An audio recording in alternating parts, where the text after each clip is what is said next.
Assalamualaikum warahmatullahi wabarakatuh. Berjumpa lagi bersama channel Guru Muda.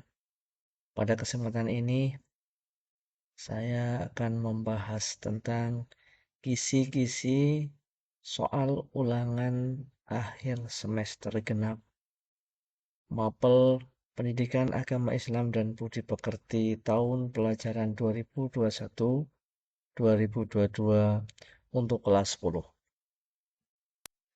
Jadi, ini saya buat sebagai acuan untuk belajar siswa-siswi kami di rumah.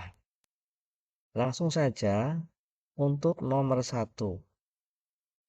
Kompetensi dasar di sini adalah menganalisis Quran Surat Al-Isra ayat 32 dan An-Nur ayat 2 serta hadis tentang larangan pergaulan bebas dan perbuatan zina. Nah, di sini kemampuan yang diuji di sini diantaranya adalah menyebutkan ayat yang berkaitan dengan larangan pergaulan bebas, menerjemahkan Quran Surat Al-Isra dan An-Nur, mengidentifikasi hukum bacaan, mengidentifikasi hukum tajwid, menganalisis mufradat, mengartikan Quran Surat Al-Isra dan An-Nur, menyimpulkan kandungan Surat Al-Isra, mengartikan mufradat, dan seterusnya. Langsung saja kita lihat indikatornya. Untuk soal nomor 1, pilihan ganda, indikatornya adalah disajikan kutipan salah satu ayat Quran Surat Al-Isra ayat 32, Quran Surat An-Nur ayat 2, tentang larangan pergaulan bebas dan perbuatan zina. Peserta didik dapat menyebutkan salah satu ayat tersebut yang berkaitan dengan larangan pergaulan bebas dan perbuatan zina dengan benar. Jadi ketika kita melihat indikator ini, maka soal yang keluar itu perkirakan atau intinya adalah memilih ya antara Quran Surat Al-Isra ataupun Surat An-Nur. Ya, di sini sudah sangat jelas sekali. Ini sebagai acuan untuk belajar siswa-siswi kelas 10. Kemudian untuk soal nomor 2, disajikan kutipan salah satu ayat Quran Surat Al-Isra ayat 32, Surat An-Nur ayat 2, serta hadis tentang larangan pergaulan bebas dan perbuatan zina. Di sini indikatornya adalah peserta didik dapat menerjemahkan bagian ayat tersebut dengan benar. Jadi ini soal adalah tentang terjemah ya, bagian ayat atau potongan ayat yang ditampilkan dalam soal tersebut. Kemudian untuk nomor 3, peserta didik dapat menunjukkan pasangan lafadz dan bacaan hukum tajwid pada ayat tersebut dengan benar. Jadi di sini menunjukkan pasangan ya, misalnya hukum bacaan idhar, idgham dan seterusnya. Ini suruh memilih pasangan yang benar. Dan ini jangan sampai terbalik. Kemudian untuk soal nomor 4 adalah peserta didik dapat mengidentifikasi hukum tajwid pada ayat tersebut dengan benar. Jadi disajikan ayat ini ya, Quran Surat Al-Isra ataupun Surat An-Nur. Nah, di sini peserta didik dapat mengidentifikasi ya hukum bacaan-bacaan yang ada dalam Quran tersebut. Ya. Kemudian soal nomor 5, peserta didik dapat melengkapi mufradat dari ayat tersebut dengan benar. Ya, ini melengkapi melengkapi ayat Quran, baik surat An-Nur ataupun surat Al-Isra. Kemudian nomor 6, peserta didik dapat menerjemahkan bagian ayat tersebut dengan benar. Jadi ini masih membahas Quran surat Al-Isra ayat 32 dan An-Nur ayat 2. Jadi anak-anakku silakan belajar dari kedua ayat tersebut sampai matang, sehingga dalam mengerjakan soal itu kalian tidak bingung. Untuk soal nomor 7, peserta didik dapat menyimpulkan isi kandungan dari ayat tersebut dengan benar. Kalian pelajari di sini kesimpulan dari Quran surat Al-Isra ayat 32 dan An-Nur ayat 2. Ya. Kemudian nomor 8. Soal nomor 8, peserta didik dapat menjelaskan makna dan potongan ayat tersebut dengan benar. Ya. Jadi di sini potongan ayat tentang larangan pergaulan bebas. Jadi siswa dapat menjelaskan makna pada potongan yang ayat tersebut dengan benar. Jadi soalnya itu adalah potongan ayat dan siswa-siswi diharapkan untuk mampu untuk menjelaskan makna pada potongan ayat yang disajikan dalam soal tersebut. Lanjut pada nomor 9. Nomor 9, peserta didik dapat menemukan contoh sikap yang benar dalam menanggapi kasus tersebut dengan benar. Jadi di sini adalah contoh yang benar yang seperti apa, nanti peserta didik dapat memilih dalam soal pilihan ganda tersebut. Dan tentunya dalam memilih tetap harus berpatokan pada ayat surat An-Nur ayat 2 tersebut. Kemudian nomor 10. Soal nomor 10, peserta didik dapat menganalisis dampak dari pergaulan bebas dan zina dengan benar. Ya, di sini analisisnya seperti apa? Nanti ada sebuah pilihan dan peserta didik untuk memilih dengan benar. Nomor 11, peserta didik dapat menunjukkan cara menghindari pergaulan bebas yang benar. Ya, caranya seperti apa? Nanti disajikan dalam soal pilihan ganda. Dan tentunya kalian bisa belajar dari modul. Di situ juga ada cara menghindari pergaulan bebas seperti apa. Lanjut nomor 12. Peserta didik dapat menyebutkan sikap perilaku yang mencerminkan Quran surat Al-Isra ayat 32 dan An-Nur ayat 2 dengan benar. Ya.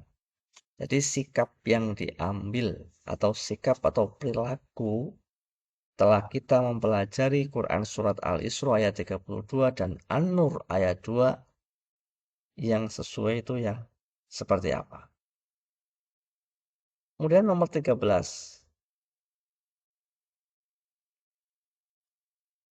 Peserta didik dapat menjelaskan pengertian beriman kepada malaikat. Jadi ini sudah bisa ditebak bahwa soal yang keluar adalah pengertian iman kepada malaikat. Yang benar seperti apa? Di situ bisa memilih. Tentunya jangan terkecoh dengan pilihan-pilihan jawaban yang sudah disajikan. Kemudian nomor 14. Peserta didik dapat menyebutkan fungsi iman kepada malaikat dengan benar. Ya. Nah, di sini ada wacana tentang beriman kepada malaikat. Jadi fungsi iman kepada malaikat. Apa fungsi iman kepada malaikat? Ini soalnya seperti itu. Tinggal memilih jawaban yang benar. Nomor 15. Peserta didik dapat menyebutkan sifat malaikat dengan benar. Ya, sifat malaikat seperti apa? Nanti ada sebuah pilihan jawaban yang harus dipilih. Lanjut nomor 16. Soal 16 di sini, peserta didik dapat mengambil hikmah beriman kepada malaikat. Nah, ini soalnya adalah apa hikmah? Ya, apa hikmah iman beriman kepada malaikat munkar nakir dengan benar? Ya. Nomor 17, peserta didik dapat menentukan sifat-sifat malaikat. Ya, di sini uh, juga soal yang keluar adalah sifat-sifat malaikat. Ya, nanti memilih dan jawabannya harus benar. 18, peserta didik dapat menganalisis sifat malaikat dengan benar. Ini juga masih sama, masih tentang sifat malaikat. 19, peserta didik dapat menjelaskan tugas malaikat dengan benar. Nah, tentunya di sini tidak mungkin 10 tugas, tetapi di situ sebuah sampel di soal tersebut, sampelnya 2 atau 3 mungkin tentang tugas malaikat-malaikat Allah. Nomor 20,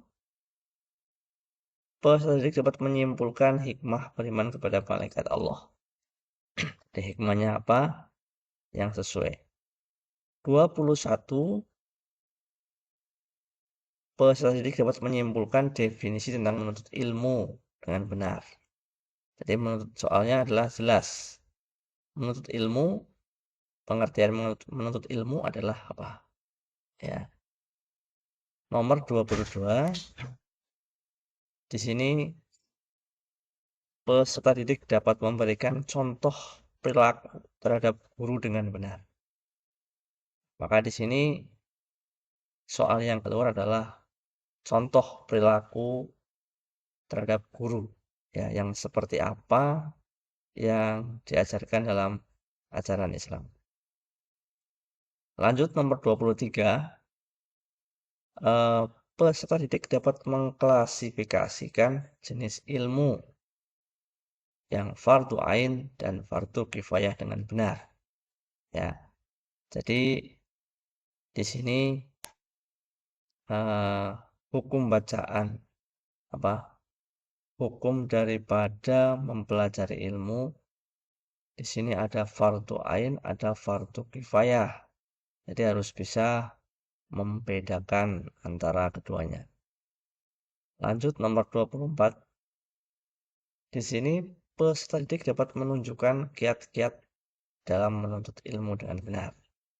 Jadi soal yang keluar adalah bagaimana kiat-kiat dalam menuntut ilmu dengan benar. Tentunya di situ disajikan pilihan jawaban dan kalian harus menjawab dengan jawaban yang benar. Lanjut nomor 25, disajikan narasi tentang keutamaan orang yang berilmu. Peserta didik dapat menyebutkan keutamaan orang yang berilmu. Ya. Jadi soalnya jelas di situ. Menyebutkan keutamaan orang yang berilmu dengan benar. Kembali lagi karena di situ pilihannya ada 5, maka harus dapat menjawab dengan jawaban yang benar. 26, peserta didik dapat menganalisis etika dalam menuntut ilmu dengan benar. Ya, masih sama di sini tentang analisis menuntut ilmu. 27, peserta didik dapat menunjukkan kewajiban menuntut ilmu secara umum dalam kehidupan sehari-hari. Ini sangat jelas juga ya, masih tentang menuntut ilmu. Nomor 28, di sini peserta didik dapat menganalisis hikmah menuntut ilmu dengan benar. Jadi kita analisis hikmah dari menuntut ilmu itu apa. Nomor 29, peserta didik dapat menyebutkan rukun ibadah haji dengan benar. Ya. Jadi soal yang keluar adalah rukun ibadah haji. Mungkin urutannya atau menyebutkan beberapa bagian daripada rukun haji tersebut. Nomor 30. Peserta didik dapat menjelaskan arti tawaf dalam ibadah haji dengan benar. Di soal yang kedua di sini ya pengertian tawaf. Ya, pengertian tawaf itu apa?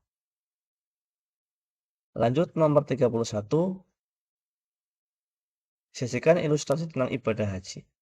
Peserta didik dapat menyebutkan ketentuan dalam pelaksanaan ibadah haji. Jadi ketentuan dalam ibadah haji itu apa? Ya, soal yang keluar ini. Terus nomor 32. Peserta didik dapat memahami rukun haji yang berkaitan dengan kisah tersebut dengan benar. Ya, jadi di sini rukun haji.